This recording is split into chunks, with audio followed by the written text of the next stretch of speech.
Hey brothers and sisters, I'm making this video because we've got a problem in the church that we need to solve, and I already know what the problem is, but I don't know the solution, so we want your help. We need to send 2 more people to Juarez, Mexico for a brief trip. We will leave August 3rd and come back on August 7th. Your only requirements is you got to be 16 years old or older. You need a passport. If you don't have a passport right now, you can get one in time. If you're not sure how to do that, contact me or Cindy Lundberg. We'll show you how to do that, okay? You don't need to have any COVID vaccination. Whether you have it or not makes no difference, okay? So it's not a requirement, but you just need the passport. Okay. And of course you need the time to go. The total trip cost is $180. If you don't have the money for that, we're going to cover it. So the money's not an excuse to not go. But here's the question. Out of our whole church of over 100 people, God's calling two to go. There's already 3 or 4 going. We need 2 more. Give you a little bit of context why I'm making this video. I spent over a third of my life in Mexican border towns. Mexico is in trouble. Much like the city of Nineveh where God sent Jonah, the places where God sent Ezekiel, the places where he sent the apostles. Mexico is in trouble. And just in a brief nutshell, the situation is Mexico has always had a border zone. And the citizens, Mexican nationals, Mexican citizens who live in that border zone almost never are allowed to go to the interior of Mexico. They are considered a different level of citizenship.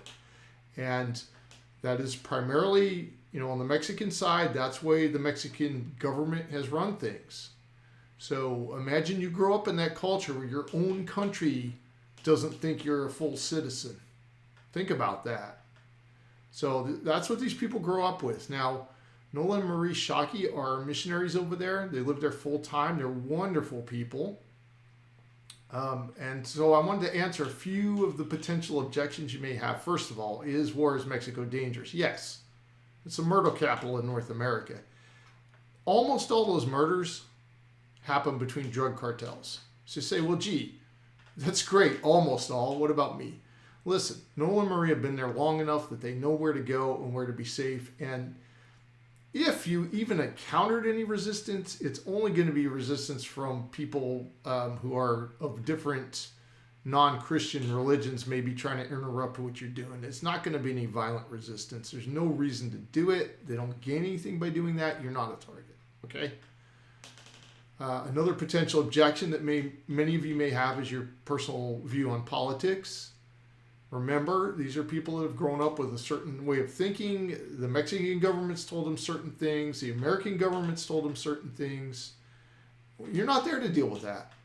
You're there to bring the love of Christ, to talk to them about the gospel, to share. And it's not like doing evangelism in America. You're not trying to force a conversation or get people to pay attention. You're not dealing with a bunch of people that are apathetic, like we deal with in Austin. What you're going to have in Juarez are people who want to talk to you. They want to hear. Why do you believe what you believe? What's going on with this Jesus thing? And many of them believe that they're members of the Catholic Church, believe that they're saved, but they've never heard the real gospel. And there's a lot of reasons for that. Again, just in a super brief description, the way the Catholic Church in Juarez tends to operate over the last 500 plus years since the Spaniards got there, they mix the scripture with Catholic tradition, with a lot of folklore and a lot of other stuff that's not in the Bible. So, these folks may not have heard the real gospel, okay? So you going there is huge. Far huger than you can imagine. So here's the challenge and the problem. I don't know. Cindy Lundberg doesn't know. Jason and the elders don't know who are the 2 people that are being called by God from our congregation to go along with the team that's already going. A couple more details. I already said we leave August 3rd, we get back on August 7th. If you don't think you're going to get time off work, you probably will, because if God's calling you to go, he's already prepared your boss to let you go during that time. If God's calling you to go, he's already prepared. He's already knocked down every barrier. You just have to go take the initiative to say, yeah, you want to go. And of course, then God knocks things down. If you're a person, and I know this might hurt, and that's okay. I love you enough that sometimes I'll say things that hurt because I care enough to say it. If you're a person that's been praying, saying, God, what do you want me to do? God, I don't know what I'm supposed to do. God, give me some direction. This is your direction. This video right now, right here is your direction. He's talking to you. Go on the trip. All right.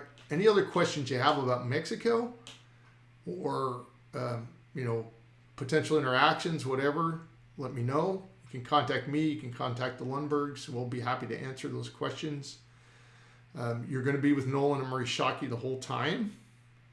You'll have translators, so you'll be able to interface with Mexicans and whoever else may meet people from other countries that are in Mexico. You don't know. But you'll be able to interface with these folks. And as I say, they already want to talk to you. This isn't hard. Is it going to be hot?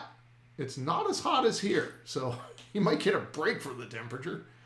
And really, I can't think of any other potential obstacles you may be facing other than if you already know God's calling you and you're tentative about this, just step out in faith. Just do it.